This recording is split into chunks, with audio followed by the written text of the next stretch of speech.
Hello everyone. मैं रवि एक बार फिर आप सभी का स्वागत करता हूं टारगेट सेमेस्टर का ऑनलाइन प्लेटफॉर्म पे।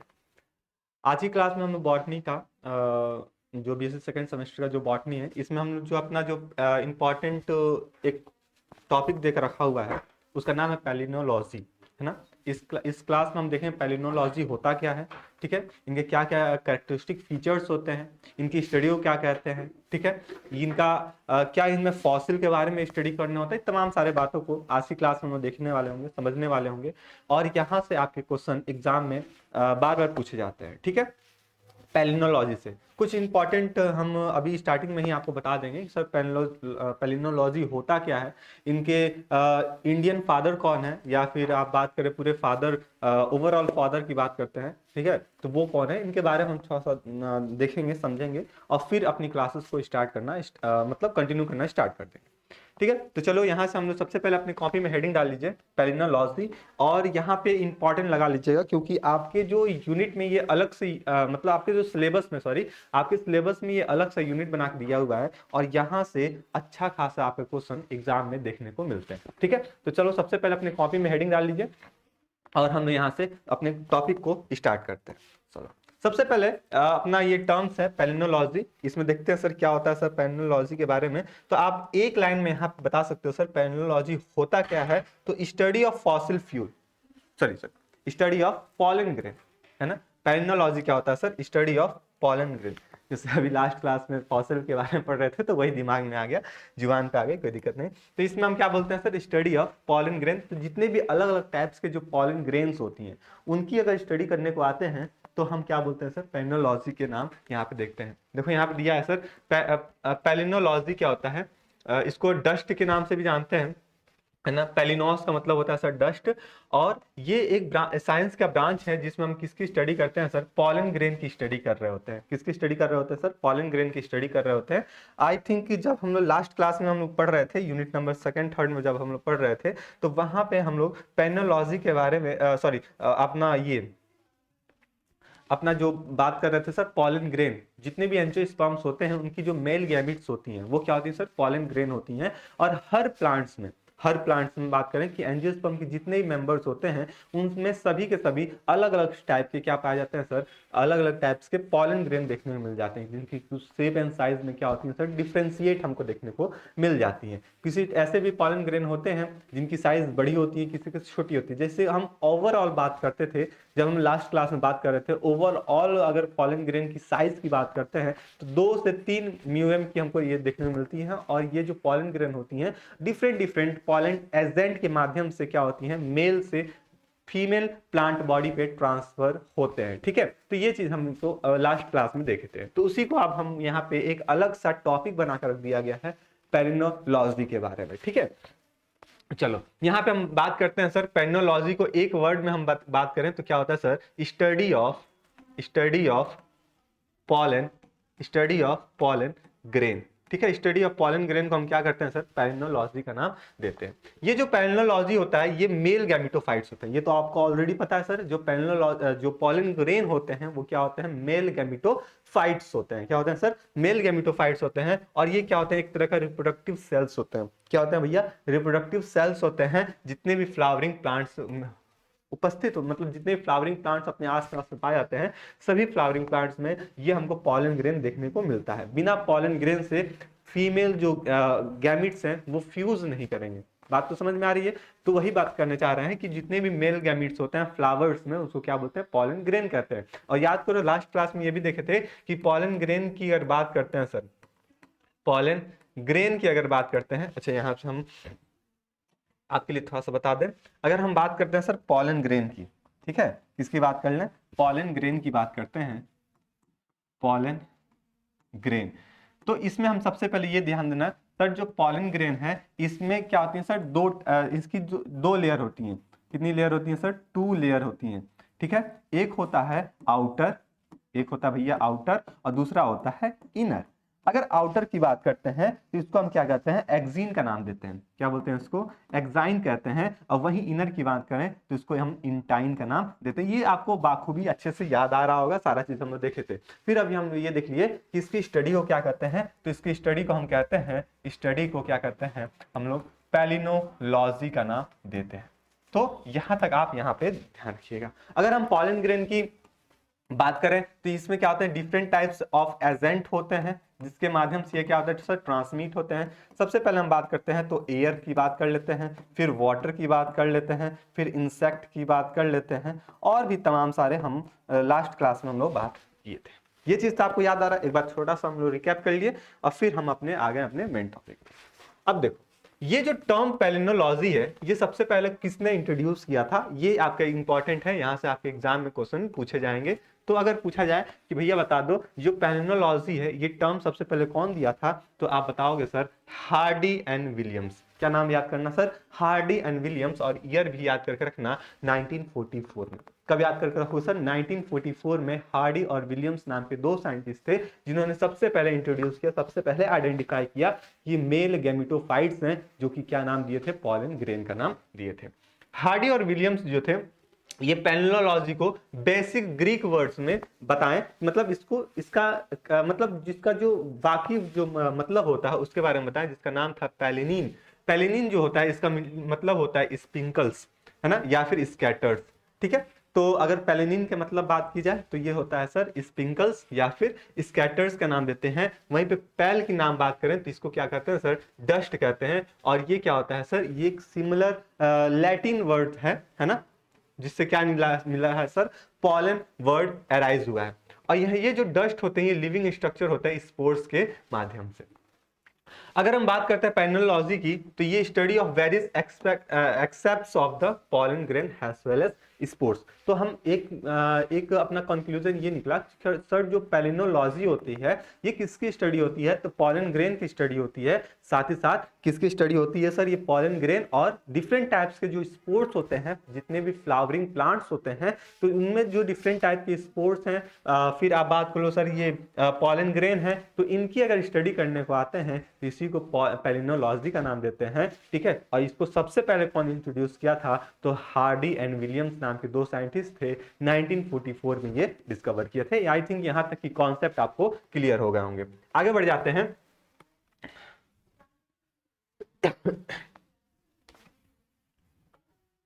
ठीक है, चलो ये थोड़ा सा आप लोग एडजस्ट कीजिएगा, ये थोड़ा सा हमको करना पड़ेगा।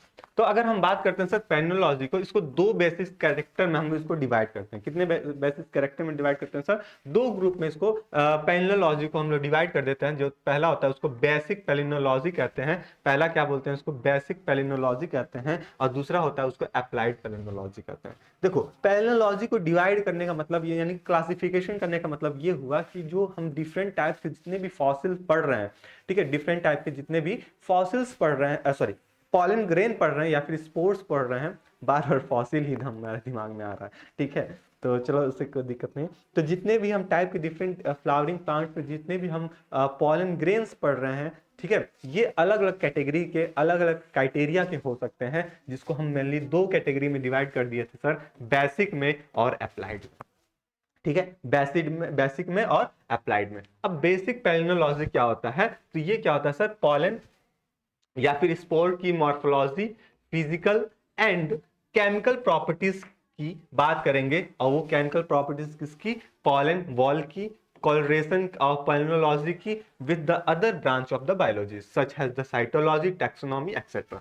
कुल मिला के बात की जाए तो बेसिक पैलिनोलॉजी क्या होता है, तो ऐसा पॉलन ग्रेन जिसकी हम क्या स्टडी कर रहे हैं सर, केमिकल स्टडी कर रहे हैं, जिसकी हम क्या स्टडी कर रहे हैं, मॉर्फोलॉजिकल स्टडी कर रहे हैं, जिसकी क्या स्टडी कर रहे हैं, उसकी फंक्शनल स्टडी कर रहे हैं, जिसकी हम टैक्सोनॉमी स्टडी कर रहे हैं, जिसकी हम साइटोलॉजी स्टडी कर रहे हैं, जिसकी सेल की स्ट्रक्चर की बात कर रहे हैं। ये सारी बातें ये किस में आ जाती हैं सर, बेसिक पैलिनोलॉजी के अंतर्गत आ जाती है। किस में आ जाती है सर, बेसिक पैलिनोलॉजी के अंतर्गत आ जाती है। वहीं पे हम बात करते हैं सर अप्लाइड पैलिनोलॉजी क्या होता है, तो इसमें हम एप्लीकेशन की बात करते हैं। ठीक है, डिफरेंट फील्ड में एप्लीकेशन की बात करते हैं। जैसे कि सपोज कर लो कि रोज की पॉलन ग्रेन है, रोज प्लांट का पॉलन ग्रेन है, तो उसका हम इकोनॉमिकल इंपॉर्टेंस क्या यूज कर सकते हैं, उसका हम बेनिफिशियल यूज क्या कर सकते हैं, क्या उससे कोई हम सिरप बना सकते हैं, क्या उससे हम कोई टैबलेट्स बना सकते हैं, है ना। तो ये डिफरेंट डिफरेंट फील्ड में उसका अगर हम उसकी एप्लीकेशन को यूज कर रहे हैं तो उसको हम अप्लाइड पेलिनोलॉजी का नाम दे देते हैं। लेकिन वहीं पे अगर उसकी हम इंटरनल स्टडी की बात कर रहे हैं, उनकी मॉर्फोलॉजी की बात कर रहे हैं, उनकी बेसिक फंक्शन की बात कर रहे हैं, है ना, उनकी टेक्सोनॉमी की बात कर रहे हैं, तो फिर उसको हम बेसिक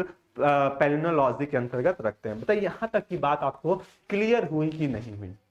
अभी तक हम लोग ये बात किए सर कि जो पेलिनोलॉजी होता है वो स्टडी ऑफ पॉलन ग्रेन होता है। इसको डिस्कवर किया था हार्डी और विलियम्स ने 1944 में। अब बात आती है सर ये जो पॉलन ग्रेन होता है इसको अपने इजी स्टडी करने के लिए इसको दो कैटेगरी हम इसको डिवाइड कर देते हैं। जो पहला होता है उसको हम बेसिक पेलिनोलॉजी कहते हैं और जो दूसरा होता है उसको हम अप्लाइड पेलिनोलॉजी का नाम दे देते हैं। अब बात आती है सर बेसिक में क्या होता है, तो बेसिक में हम मेनली ये बात करते हैं कि जो भी पॉलन ग्रेन है उनकी सेल स्ट्रक्चर कैसी है, उनकी फंक्शन कैसी है, उनकी टेक्सोनॉमिक स्ट्रक्चर कैसी है, उनकी मॉर्फोलॉजी कैसी है। तो इन सभी बातों को अगर स्टडी करने को आते हैं तो इसको हम क्या बोलते हैं, बेसिक पेलिनोलॉजी का नाम देते हैं। वहीं पे हम बात करते हैं सर किसकी, अप्लाइड की। तो यहाँ पे हम उसकी एप्लीकेशन की बात करते हैं कि इस पॉलन ग्रेन का, पर्टिकुलर पॉलन ग्रेन का अपना कहाँ यूज हो सकता है, कहाँ हम इसको यूज में ला सकते हैं, तो इनकी बात करते हैं तो हम अप्लाइड पेलिनोलॉजी में देखते हैं। बताइए यहां तक की बातें आपको समझ में आ गई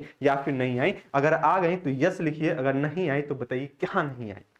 ठीक है, तो सभी लोग एस बता रहे हो सर, ठीक है, वेरी गुड वेरी गुड। चलो, तो यही सारी बातें यहाँ पे आपको हिंदी में भी लिखी हैं। तो जब बैच में आपको ये नोट्स मिल जाएंगी, पीडीएफ मिल जाएंगे, तो वहां से अपने नोट्स को प्रिपेयर कर लीजिएगा। चलिए आगे बढ़ जाते हैं हम लोग, आगे बढ़ते हैं हम लोग अपना ये नेक्स्ट स्लाइड पे।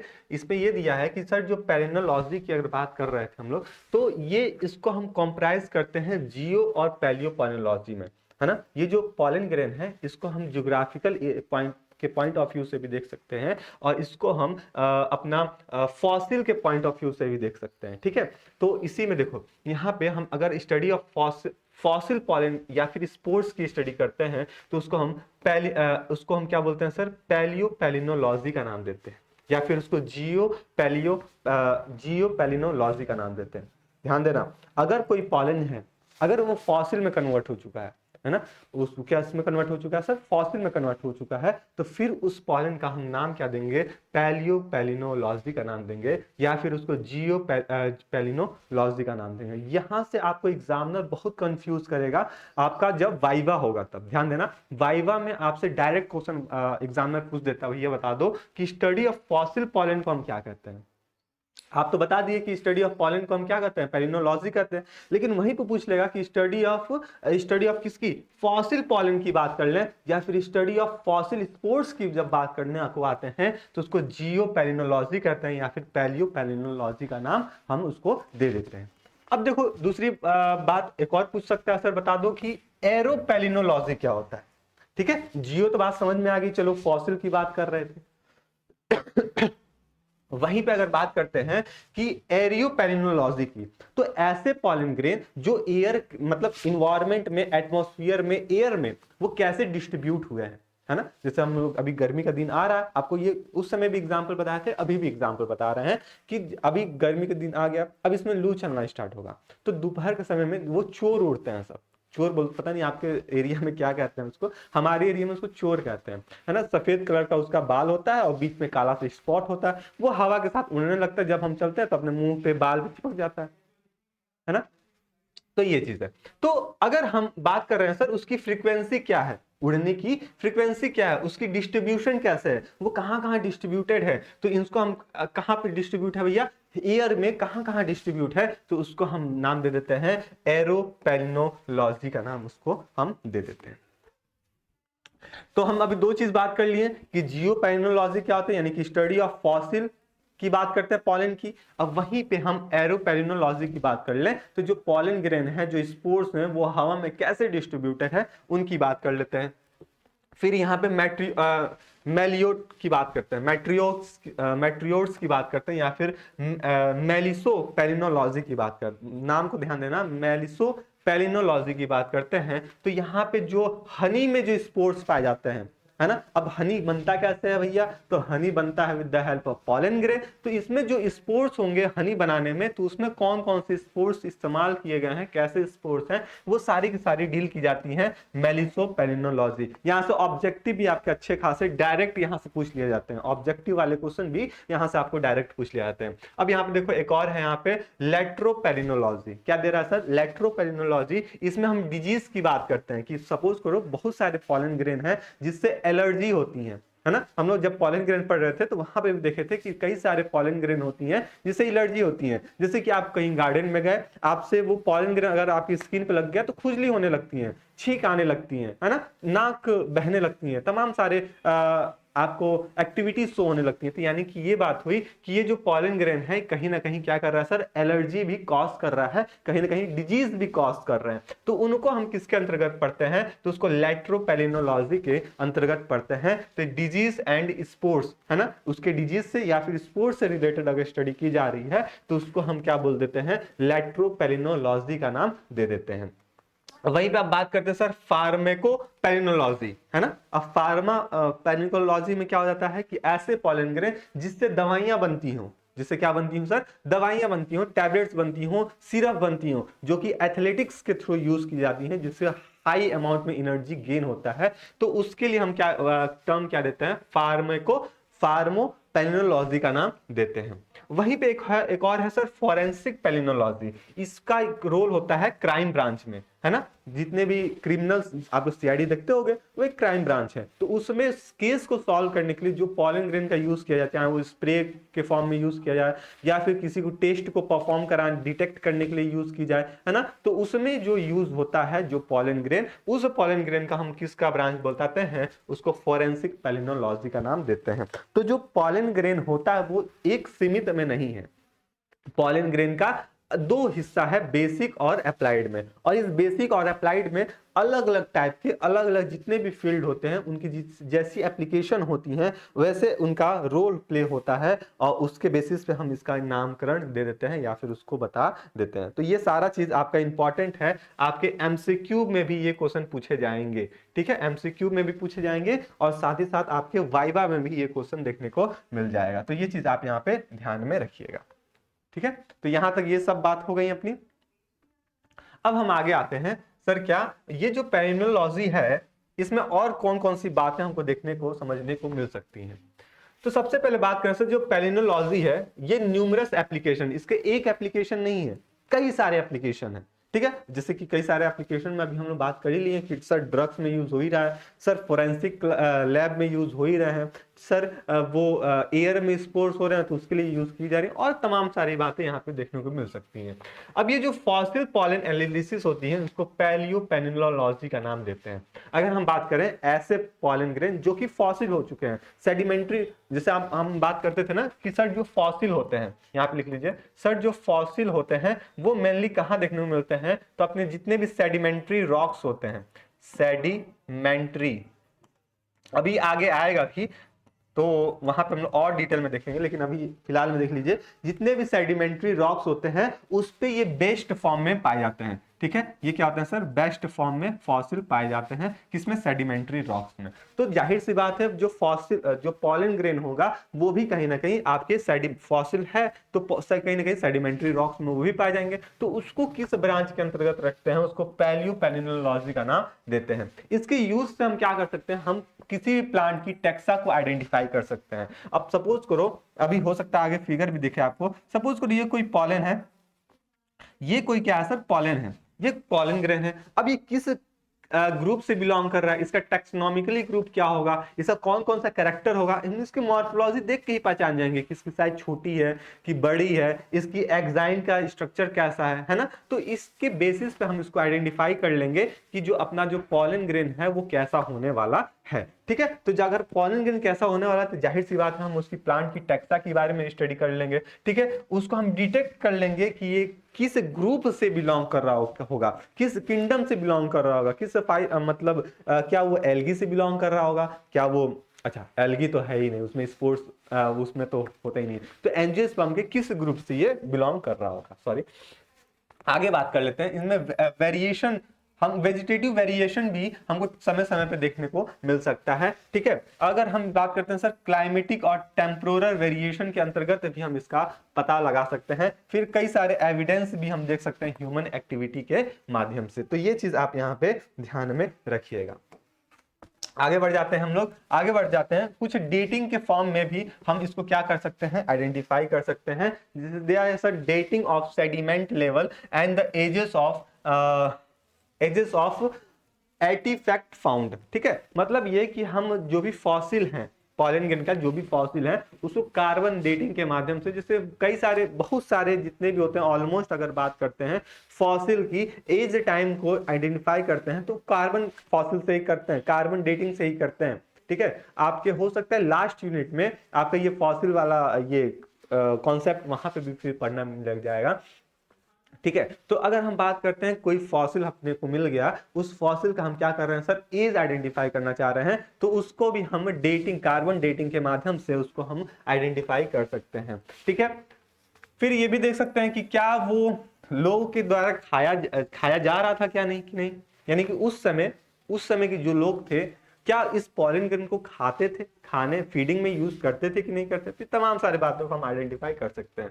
फिर क्या इसमें ऑयल डिपॉजिट है कि नहीं है, ठीक है, तेल जमा करने का स्थान, ये भी चीज हम बात लगा सकते हैं। सर जो हनी टाइप है इनकी लोकेशन की ओरिजिन है ना, ये सारा आइडेंटिफाई कर सकते हैं हम पॉलन के थ्रू, है ना। उनके अगर हम हनी को हम अपने मिल जाए उसको किस ब्रांच में रखते हैं, मेलिसोपेलिनोलॉजी का नाम देते हैं। तो यहाँ से आप ध्यान रख सकते हो कि सर जो पॉलन ग्रेन होता है उसका एक एप्लीकेशन नहीं होता है, कोई पर्टिकुलर एक एप्लीकेशन नहीं होता है अपने को आइडेंटिफाई करने का। अगर हनी में आज मिलता है अपने पॉलन को तो हम हनी के माध्यम से भी उसको आइडेंटिफाई कर सकते हैं। इवन हम क्या मिल रहा है सर, एयर के फॉर्म में मिल जा रहा है तो उसको भी हम आइडेंटिफाई कर सकते हैं एरोपेलिनोलॉजी के माध्यम से।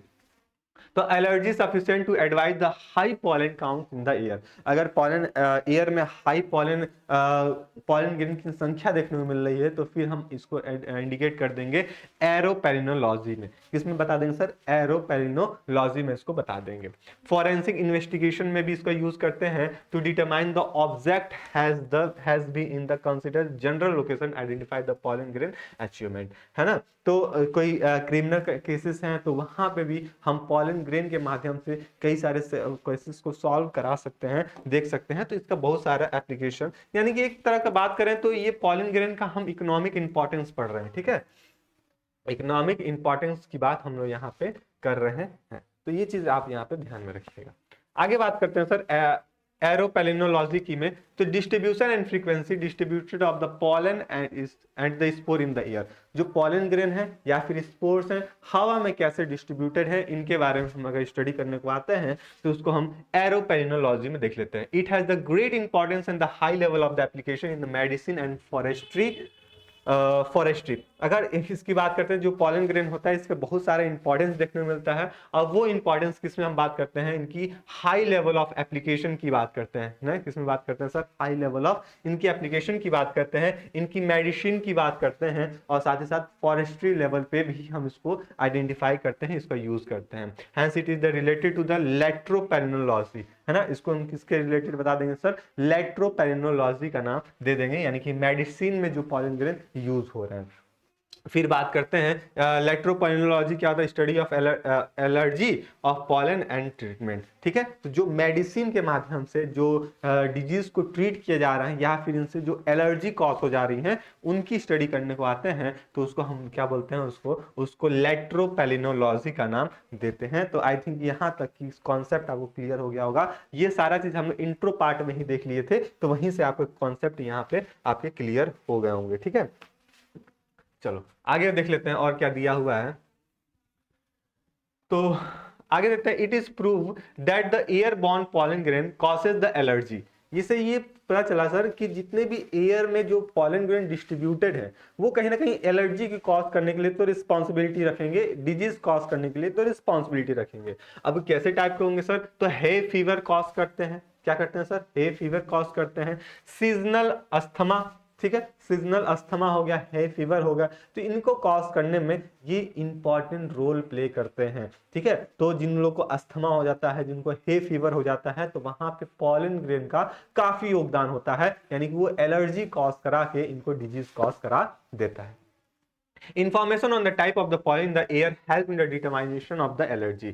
ठीक है, अब ये किस टाइप का एलर्जी है इसको आइडेंटिफाई करना है, तो हम लोग इनको इस इजली वे में हम लोग डिटरमाइन और आइडेंटिफिकेशन कर सकते हैं कि एयर में किस टाइप के स्पोर्स फैले हुए, किस टाइप के पॉलन ग्रेन डिस्ट्रीब्यूटेड हुए हैं। अगर हम हे फीवर की बात करते हैं तो ये कॉज होता है सर पॉलन ग्रेन से। कुछ वीड्स होते हैं, कुछ खरपतवार होते हैं, और साथ ही साथ कुछ ग्रासेस होती हैं जो, और कुछ फॉरेस्ट वाले ट्रीज होते हैं। तो अगर हम बात करते हैं हे फीवर की, तो हे फीवर जो होता है ये कैसे कॉज होगा, तो ये कॉज होगा सर आपके पॉलन ग्रेन के माध्यम से। जो हे फीवर होता है एक खतरनाक बीमारी होता है, ठीक है, बुखार होने लगता है उसमें, तो ये इसमें क्या होता है सर, ये पॉलन ग्रेन के माध्यम से ही कॉज होते हैं, कई सारे ग्रासेस के माध्यम से कॉज होते हैं, और कई सारे फॉरेस्ट ट्री के माध्यम से ये क्या हो जाते हैं सर, कॉज होते हैं। तो अगर हम हे फीवर की बात करते हैं तो ये आपका इंपॉर्टेंट है, ध्यान में ये बात रखिएगा।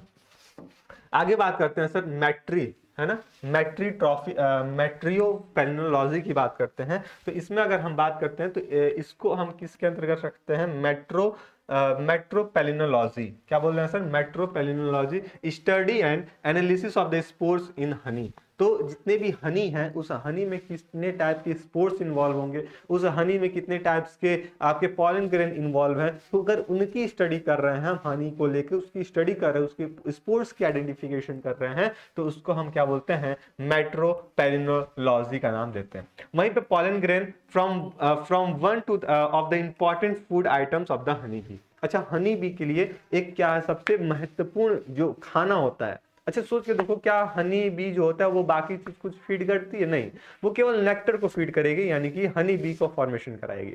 तो जो हनी बी होता है उनका एक बेसिक और सबसे एडवांस टाइप का अगर बात कर ले, उनका खाना वही है, हनी ही है ना, जो कि कहां से लेगी सर, पॉलन ग्रेन के नेक्टर से लेंगे sir.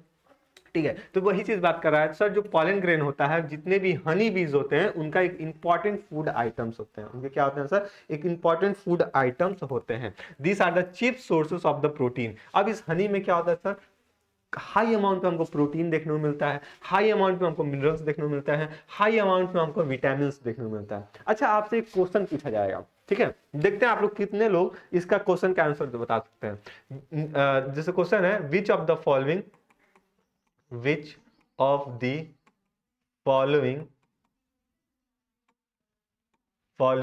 gets high amount of energy in our diet। ठीक है, ये क्वेश्चन आपसे पूछा जाएगा, मतलब निम्नलिखित में से कौन सा ऐसा खाद्य पदार्थ है जिसमें हमको सबसे ज्यादा ऊर्जा प्राप्त होती है। ठीक है, हिंदी में अगर बात करें, ऑप्शन है आपका पहला, आप बताओगे सर कार्बो, ठीक है, कार्बोहाइड्रेट्स। ठीक है, बी बताओगे प्रोटीन। याद करो जब हम प्रोटीन कार्बोहाइड्रेट पढ़ रहे थे तो वहां पर इसका हम जिक्र भी किए थे। सी बताओगे, आप बताओगे क्या, कार्बोहाइड्रेट, प्रोटीन हो गया, फैट्स, है ना, और डी बताओगे विटामिन। देखते हैं कितने लोग इसका करेक्ट आंसर बताते हो। ठीक है, इसमें से किसमें से अपना सबसे ज्यादा अमाउंट में एनर्जी मिलता है, और कौन सा ऐसा फूड है, अच्छा सबसे ज्यादा एनर्जी मिलता है, चलो ठीक है, हाई अमाउंट विच, ऐसे कर लो, विच गेट नो एनर्जी, ठीक है, ऐसे कर लो, नो, हमको मतलब निम्नलिखित में से ऐसा कौन सा खाद्य पदार्थ जिसमें हमको एनर्जी नहीं मिलता। ठीक है, अब देखते हैं कितने लोग बता रहे हो। पहले तो तुम बता दिए फैट, चलो ठीक है, समझ गए।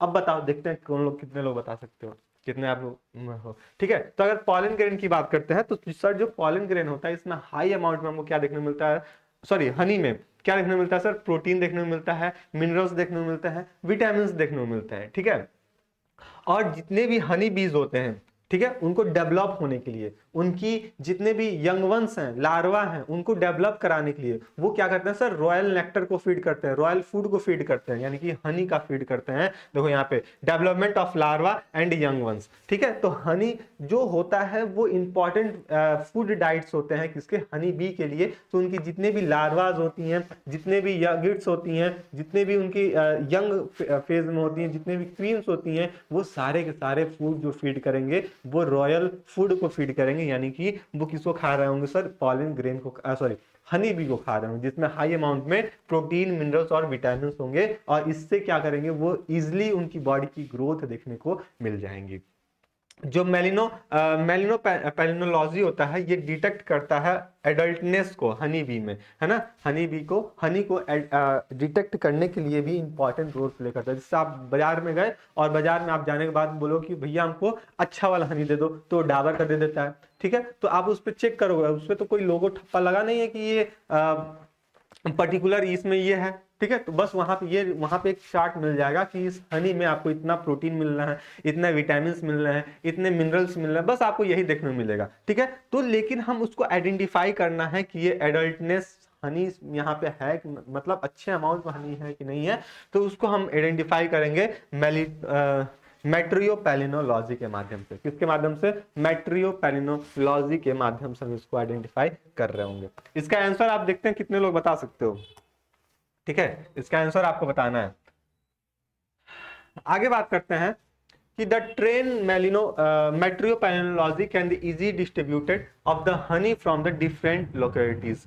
अब अलग अलग जो हनी भी होते हैं वो एक पर्टिकुलर रीजन से हनी को कलेक्ट, नेक्टर को कलेक्ट नहीं करते हैं पॉलन ग्रेन से, वो क्या करते हैं, अलग अलग फील्ड में डिस्ट्रीब्यूट हो जाएंगे, और अलग अलग फील्ड में डिस्ट्रीब्यूट होकर वहां से डिफरेंट डिफरेंट टाइप्स के नेक्टर को कलेक्ट कर रहे होंगे, ठीक है। तो ये चीज आपको यहाँ पे देखने को मिल जाएगा। The honey containing the more than the 50% pollen from the single species of the is said to the unifloral honey. अगर हम बात करते हैं जो भी हनी बीज हैं वो क्या करें सर, 50% तक अगर पॉलन ग्रेन को इकट्ठा कर लेती हैं, है ना, 50% तक पॉलन ग्रेन को इकट्ठा कर लेती हैं हनी बी बनाने के लिए, तो उसको हम यूनिफ्लोरल हनी के नाम से जानते हैं। यानी कि एक पर्टिकुलर स्पीसीज जो है वो क्या कर रही है सर, अकेले 50% पॉलन ग्रेन को इकट्ठा कर रही है, तो उसका हम नाम दे देते हैं यूनिफ्लोरल हनी। क्या बोलेंगे सर, यूनिफ्लोरल हनी का नाम इसको बताइएगा, और ये इंपॉर्टेंट कॉन्सेप्ट है आपके लिए।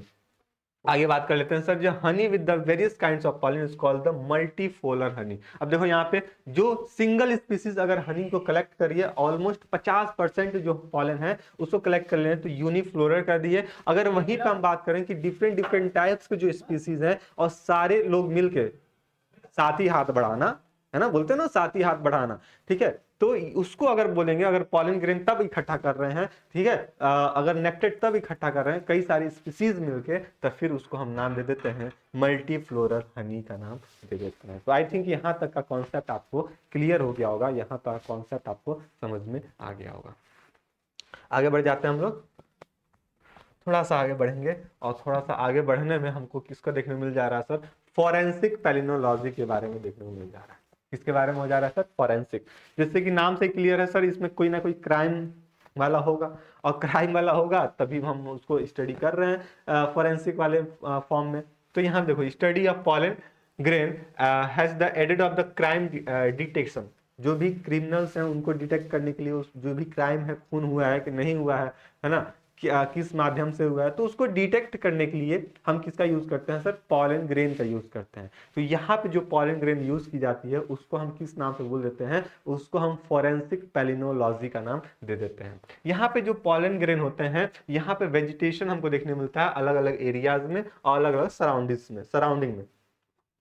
यहाँ पे हमको possible to locate the site of the crime by the studying the pollen in the simple collected from the dead bodies, mud stucks, shoes, clothing etcetera. अब देखो जो भी क्राइम वाला एरियाज होते हैं, जैसे आप लोग सीआईडी देखते होगे, तो वहां पे जैसे दया या अभिजीत या फिर वो कौन पहुंचता है, उनके जितने भी टीम मेंबर्स होते हैं, तो देखते हो वहां पे अलग अलग टाइप के सैंपल्स कलेक्ट करते हैं, अलग अलग टाइप के सैंपल्स कलेक्ट करते हैं, और वो सैंपल्स को एक पॉलिथीन में उसको रख देते हैं, और फिर वो अपने लैब में लाते हैं साड़ूके के पास।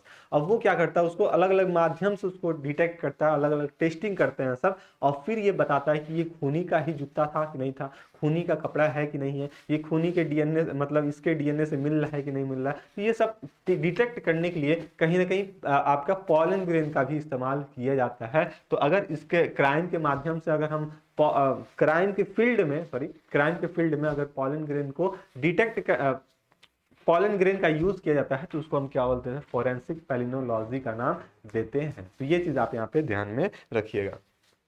The analysis of this sample provide the sufficient information on the sites of the crime। और यहाँ से हम इस एनालिसिस से हम ये बात कर लेंगे कि हम अपना कैसा सिग्निफिकेंस अपना जो क्राइम है उसको डिटेक्ट करने में हम इजी वे कर सकते हैं। ठीक है, ये चीज हो गया। चलो आगे हम बात कर लें।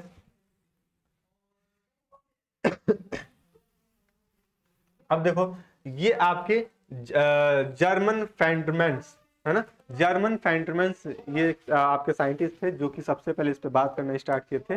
फिर हम बात करते हैं इनकी, फिर ये है ये इंपॉर्टेंट है, इनका नाम देख लीजिए, इनका चेहरा याद कर लीजिए। आपसे पूछा जाएगा कि who is the Indian palynology, who is the father of Indian palynology, who is the father of Indian palynology.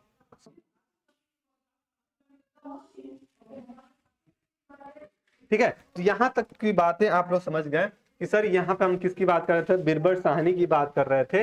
तो इंस्टीट्यूट की अगर बात करते हैं तो ये अपने कहाँ है सर, लखनऊ में है। ठीक है, कहाँ पे भैया, लखनऊ में है, जो कि क्या है, परमेश्वर कृष्ण कुट्टी, यहाँ पे नाम याद करके रखेंगे। फिर हम बात कर रहे थे, अब यहाँ पे देखिए, यहाँ पे ये इंपॉर्टेंट है, इस इंपॉर्टेंट को आप लोग कॉपी में मार्क कर लीजिएगा। इसलिए इंपॉर्टेंट है क्योंकि ये इंडिया में जो रिसर्च सेंटर है पैलिनोलॉजी की, इंडिया में जो रिसर्च सेंटर है पैलिनोलॉजी की, ये इंपॉर्टेंट सेंटर है जहां पे क्या होता है पूरे इंडिया में, ये इंडिया में 4 आपके सेंटर्स बनाए गए हैं। कितने सेंटर हैं सर, 4 सेंटर्स बनाए गए हैं। और ये 4 सेंटर आपके लिए इंपॉर्टेंट रहने वाला है आपके एग्जाम के पॉइंट ऑफ व्यू से, क्योंकि यहां से आपको क्वेश्चन देखने को मिलेंगे। 110% है, आपको यहां से क्वेश्चन देखने को मिलेंगे तो मिलेंगे। सबसे पहला नाम क्या याद करके रखोगे, सबसे पहला नाम याद करोगे sir, national botanical research institute. क्या नाम याद करोगे sir, national botanical research institute, जो कि आपके लखनऊ में है। और जितने भी बच्चे यूपी से बिलोंग करते हैं, जितने बच्चे यूपी से बिलोंग करते हैं, यानी कि आपका एडमिशन यूपी किसी कॉलेज किसी यूनिवर्सिटीज में है, तो एग्जामिनर अक्सर ये क्वेश्चन पूछ लेगा, भैया तुम यूपी से बिलोंग कर रहे हो और तुमको ये नाम अपना याद करके रखना पड़ेगा कि ये इंस्टीट्यूट कहाँ स्थित है। तो बताओ सर, लखनऊ में। नेशनल बॉटनिकल रिसर्च इंस्टीट्यूट आपके लखनऊ में है। इसके जो शॉर्ट फॉर्म होते हैं NBRI, ये भी चीज आप याद करके रखिएगा, लखनऊ में है। और दूसरा हम याद करेंगे सर, बिरबल साहनी। किसकी बात करेंगे sir, Birbal Sahni Institute of palynology है, sorry palynobotany, Birbal Sahni Institute of palynobotany, जो कि कहाँ स्थित है सर, लखनऊ। यानी कि ये भी आपके यूपी में, यानी कि उत्तर प्रदेश से बिलोंग कर रहा है। तो ये अपने यूपी में 2, और वो भी कहां सर, लखनऊ में ही 2 आपके पैलिनोलॉजी जो की स्टडी करने की जो सेंटर है, ये 2 स्थित हैं। पहला जो सेंटर है वो आपके नेशनल बॉटनिकल रिसर्च इंस्टीट्यूट के नाम से है, और दूसरा बिरबल साहनी इंस्टीट्यूट ऑफ पैलिनोबॉटनी के नाम से आपके लखनऊ में स्थित है। अब तीसरा नंबर पे आता है भैया, वो तीसरा नंबर है आपका ओस्मीना यूनिवर्सिटी। ठीक है, ओस्मीना यूनिवर्सिटी, जो कि हैदराबाद में स्थित है। साउथ में जाइएगा तो वहां पे आपको हैदराबाद जब मिला है बेंगलोर में, तो आपको क्या मिल जाएगा सर भैया, आपको क्या मिल जाएगा, आपको ओस्माना यूनिवर्सिटी आपको देखने को मिल जाएगा, जहां पे पर्टिकुलरली किसकी बात की जाती है, पैलिनोलॉजी की स्टडी की बात की जाती है, डिफरेंट टाइप के पॉलन ग्रेन के बारे में रिसर्च की बात की जाती है। फिर बात करिए सर बॉस इंस्टीट्यूट की, जो कि कलकत्ता में स्थित है। कहाँ स्थित है, कलकत्ता में स्थित है, जो अभी हम इसको क्या बोलते हैं, कोलकाता कहते हैं। पहले कलकत्ता था, अब कोलकाता हो गया। तो ये बॉस इंस्टीट्यूट भी कहाँ है सर, कोलकाता में या फिर कलकत्ता में स्थित है। तो ये चीज 4 नामे आपको यहाँ पे याद करके रखना है कि इंपॉर्टेंट सेंटर भारत में कौन कौन से है पैलिनोलॉजी की स्टडी करने के लिए। तो आई थिंक यहाँ तक की बातें आपको समझ में आ गई होंगी। पॉलन ग्रेन होता क्या है, कि स्टडी ऑफ पॉलन ग्रेन को क्या कहते हैं, तो पैलिनोलॉजी कहते हैं, है ना, पैलिनोलॉजी कहते हैं सर। इसको सबसे पहले आइडेंटिफाई किए थे, इंट्रोड्यूस किए थे हैले और विलियम्स 1944 में। और ये सर 2 कैटेगरी में इसको डिवाइड कर दिए थे लोग, बेसिक और अप्लाइड में। बेसिक में हम लोग बात करते हैं पॉलन ग्रेन की मॉर्फोलॉजी की स्टडी के बारे में, पॉलन ग्रेन की फिजिकल स्टडी के बारे में, पॉलन ग्रेन की फंक्शनल स्टडी के बारे में, पॉलन ग्रेन की साइटोलॉजिकल स्टडी के बारे में, पॉलन ग्रेन की टैक्सोनॉमिकल स्टडी के बारे में, ये सारे के सारे अंतर्गत आते हैं आपके बेसिक पैलिनोलॉजी के अंतर्गत आते हैं। वहीं पे हम अप्लाइड की बात करते हैं तो अप्लाइड में आप ये ध्यान रखिएगा कि अप्लाइड में हम किसकी बात कर रहे हैं, उनकी कौन कौन से बेसिक आपके फंक्शन हैं, कौन कौन सी बेसिक उनकी अलग अलग फील्ड में क्या उसके यूजफुल है ना, तो उसकी अगर बात करने को आते हैं तो उसको हम अप्लाइड के अंतर्गत रख देते हैं। फिर हम लोग बात किए भैया कि कई सारे पॉलन होते हैं जो एयर में स्पोर्स होते हैं, कई सारे पॉलन होते हैं जो अगर हनी के माध्यम से हम उसको आइडेंटिफाई करते हैं, कई सारे पॉलन होते हैं जिसको हम डिजीज या फिर ड्रग्स में भी यूज किए जाते हैं, कई सारे पॉलन ग्रेन होते हैं जो कि आपके जितने भी क्रिमिनल वाले केसेस होते हैं, फोरेंसिक केसेस होते हैं, उसको आइडेंटिफाई करने को, उसको डिटेक्ट करने को इस्तेमाल किए जाते हैं। तो ये सारे बातें हो गई। फिर आप कृष्णा अय्यर का नाम याद करके रखिएगा और फिर आप यहाँ पे जो भी इंडिया में अपने 4 पैलिनोलॉजिकल सेंटर्स हैं इनके बारे में भी आप ध्यान रखिएगा। तो आई थिंक यहाँ तक कि सारे कॉन्सेप्ट आपके क्लियर हो गए होंगे। इसके बाद की जो भी कॉन्सेप्ट होंगी, यानी कि इस यूनिट के हम लोग आधा पोर्शन को कंप्लीट कर दिए, अब इसकी बाद वाली जो होगी वो फॉसिल के बारे में होगी, है ना। तो ऐसे पैलिनोलॉजी जो कि फॉसिल फॉर्म में पाए जाते हैं उनको हम नेक्स्ट क्लास में स्टडी करने वाले होंगे, क्योंकि आपकी क्लास लंबी हो जाएंगी। ठीक है, तो ये चीज आप यहाँ पे ध्यान रखिएगा। तो आई थिंक यहाँ तक की सारी बातें आपको, सारे कॉन्सेप्ट आपके क्लियर हो गए होंगे।